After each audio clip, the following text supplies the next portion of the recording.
उसको, ये मोटिवेटेड नहीं है, इसकी बात तो कहना ही गलत है। He is not aspired enough, पर्याप्त इच्छा नहीं है उसकी, चलने की इच्छा नहीं है उसकी। जब से वो चलना सकता है, जब से ही उसकी इच्छा तो हो ही जाती है, आप देखते हो, चाहे वो क्रॉल कर करके ही चलना हो। He is not desirous enough, पर्याप्त चाह ही नहीं है उसके अंदर। ये फालतू बातें नहीं करनी, हमको पता है बच्चे में मेच्योरिटी नहीं है अभी चलने की। मेच्योरिटी का मतलब यहाँ हेरिडेटरी क्षमता से है, कि हाईली रिलेटेड होती है हेरिडिटी से मेच्योरिटी।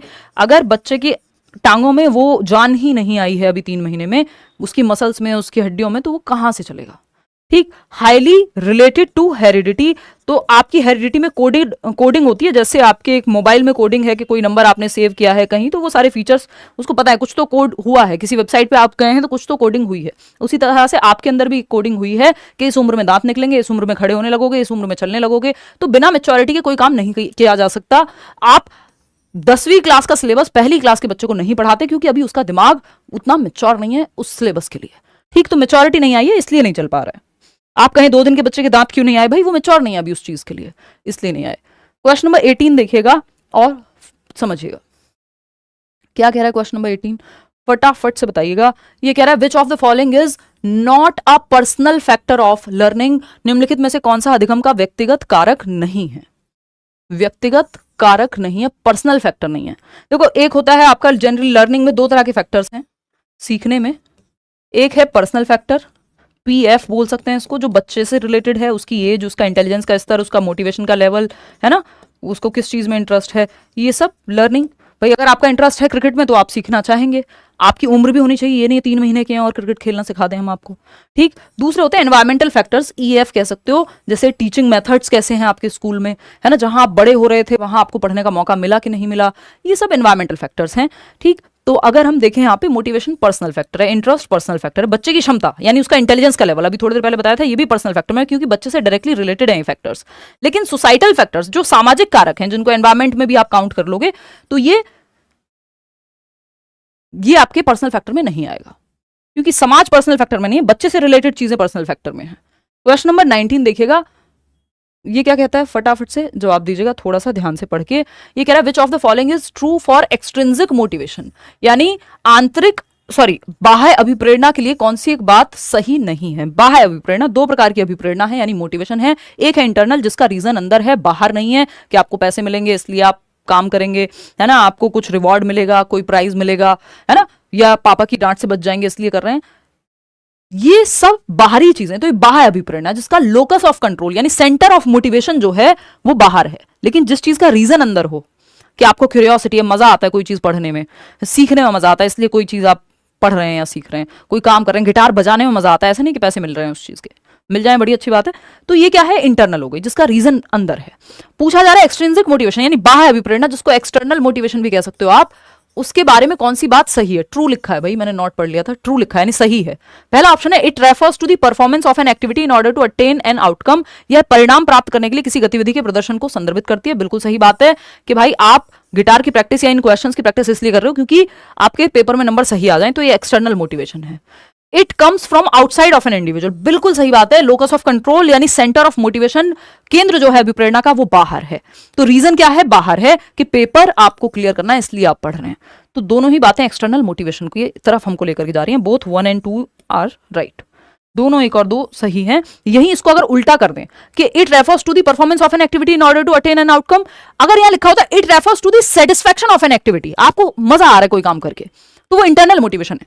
अगर हम देखें it comes from outside of an individual, inside of an individual, आपको मजा आता है कोई साइकोलॉजी पढ़ के, मान लीजिए मनोविज्ञान, वो इनसाइड हो गया फिर, तो वो इंटरनल हो जाती। तो रीजन अगर अंदर है तो इंटरनल या इंट्रिंसिक मोटिवेशन यानी आंतरिक अभिप्रेरणा, रीजन बाहर है तो बाह्य अभिप्रेरणा।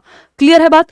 क्वेश्चन नंबर 20 देखिएगा और समझिएगा। 20वां सवाल क्या कहता है, the period of 6 to 8 years between 6 and 8 years in development of child is known as. बहुत ही लड्डू क्वेश्चन है, इससे आसान क्वेश्चन धरती पे बना नहीं है पेडागोजी में। मतलब अगर आपने थोड़ी भी पेडागोजी पढ़ी है तो, या चाइल्ड डेवलपमेंट पढ़ा है तो, बच्चे के विकास की अवधि जो 6 से 8 वर्ष तक के टाइम पीरियड के अंदर है, हिंदी का ट्रांसलेशन थोड़ा गड़बड़ है यहाँ पे, तो इसको क्या कहेंगे इस एज को, बताइए। करा देंगे भाई दीपांशी, वर्षा मैम की क्लास भी रेगुलर, फटाफट से बताओ। अर्ली चाइल्डहुड ये तो 2 से 6 वर्ष होता है। लेट चाइल्डहुड, हाँ 6 से 12 के अंदर आ जाएगा ये। बॉयहुड और गर्लहुड वो तो फिर इसमें कुछ भी तुक्के लगाते रहेंगे हम, कई लोग जो हैं जन्म से 2 वर्ष, कई कुछ और कहेंगे।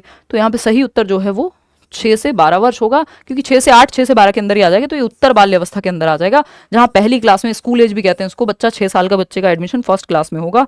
तो ये हुई सिंपल बात।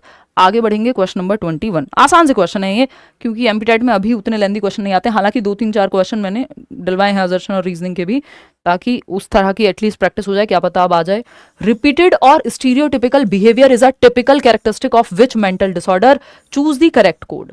यानी आपको ये देखना है कि बार बार बच्चा सेम व्यवहार कर रहा है, रूढ़िबद्ध व्यवहार या दोहराव है व्यवहार में, बहुत ज्यादा रिपीटेडली सेम काम सेम बात बोले जा रहा है, या बार बार सेम एक्टिविटी, अगर वो आपकी टेबल है या बेंच है स्कूल में, तो उसको अगर बार बार बजा रहा है तो बजाई जा रहा है, कुछ भी एक चीज रिपीट हो रही है उसके व्यवहार में, तो ये रिपीटेड या फिर जिसको हम कहते हैं स्टीरियोटिपिकल बिहेवियर, ये सीधा सीधा लक्षण होता है किसका, ऑटिज्म का। मंगोलिज्म हम कहते हैं, डाउन सिंड्रोम को कहा करते थे, डाउन सिंड्रोम मतलब अभी भी कह सकते हैं, बट बहुत अच्छा शब्द नहीं माना जाता, इसे एप्रोप्रिएट नहीं है। या फिर ट्राइसोमी 21 भी बोलते हैं इसको, डाउन सिंड्रोम को। ये हेरिडेटरी प्रॉब्लम है 21वें गुणसूत्र में, यानी टोटल 23 पेयर्स हैं क्रोमोसोम्स के, है ना, 23 गुणसूत्र के जोड़े हैं, और इसमें जो 21वां गुणसूत्र है उसमें एक्स्ट्रा जेनेटिक मटेरियल आपका जनरेट हो जाएगा, जिसकी वजह से बच्चे के इंटेलेक्चुअल डेवलपमेंट में यानी बौद्धिक विकास में देरी होगी, उसकी जो नाक है वो फ्लैट हो सकती है, आईज जो है आलमंड शेप की हो सकती हैं, तो बहुत सारी दिक्कतें डाउन सिंड्रोम की वजह से आती हैं, जिसको मंगोलिज्म या ट्राइसोमी 21 भी कहते हैं। हाइड्रोसेफेलस में आपके ब्रेन में एक तरह का पदार्थ एक्स्ट्रा जो है वो इकट्ठा होने लगता है, तो ये अलग तरह की प्रॉब्लम है। माइक्रोसेफेली में आपका जो आई थिंक स्पाइनल कॉर्ड में कुछ तो इकट्ठा होता है, तो वो है। तो ऑटिज्म मतलब मटीरियली होगा कोई। स्वालीनता जो है आपका, ऑटिज्म यहाँ सही जवाब है। माय नेम इज़ खान वाले शाहरुख खान को आप याद कर सकते हैं। आई डोंट रिमेंबर एग्जैक्टली उनको क्या था, बट हाँ वो जो रिपीटेड बिहेवियर है उनका, वो उसका उदाहरण है ऑटिज्म का।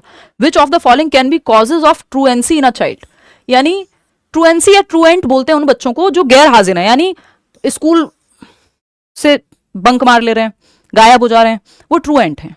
ठीक, तो फटाफट से बताना है आपको। ड्रॉप आउट्स वो हैं जो स्कूल पूरा करने से पहले स्कूल छोड़ के चले जा रहे हैं किसी भी कारणवश। ठीक, स्टैग्नेंट वो बच्चे हैं, ये 3 टर्म है। स्टैग्नेंट वो बच्चे हैं जो एक क्लास में 2 साल से अधिक रह जा रहे हैं या 1 साल से अधिक रह जा रहे हैं, एक बार में पास नहीं कर पा रहे हैं। ट्रूएंट वो है जो गैर हाजिर है किसी भी कारण से, बंक मार लिया, नहीं आ रहे, बहाने लगा दिए, जो भी है, मन नहीं कर रहा, मतलब गैर हाजिर है, बच्चा प्रेजेंट नहीं है क्लास में, बहुत गायब रहता है। पुअर फैमिली कंडीशंस ये इसका कारण हो सकती है कि भाई बच्चों को जाना पड़ रहा है कमाने, हो सकता है। इन्फीरियरिटी कॉम्प्लेक्स, यानी वो अपने आप को हीन भावना उसके अंदर आती है, उसको अच्छा महसूस नहीं होता, वो स्कूल आता है, बच्चे उसका मजाक उड़ाते हैं, तो इसलिए वो आना ही छोड़ दिया उसने। हाँ बिल्कुल सही बात है, दोनों ही रीजन हो सकते हैं, बोथ 1 और 2। थर्ड ऑप्शन सही हो जाएगा यहाँ। आगे बढ़ेंगे, क्वेश्चन नंबर 23 देखिएगा और बताइएगा क्या कह रहे हैं। ये भी आउट ऑफ द बॉक्स का क्वेश्चन है थोड़ा सा, इसको भी आप लोग थोड़ा सा ध्यान से बताएंगे। विच ऑफ द फॉलोइंग स्टेट्स और यूटीज, यानी कौन सा राज्य और केंद्र शासित प्रदेश, एक तो शासित प्रदेश जो है आपका यानी union territories, became the first to have childrens courts not to be confused with juvenile courts, that is facilities for the speedy trial of crime against children in 2011। बताइए फटाफट से, यानी वो कौन सा राज्य या कौन सा केंद्र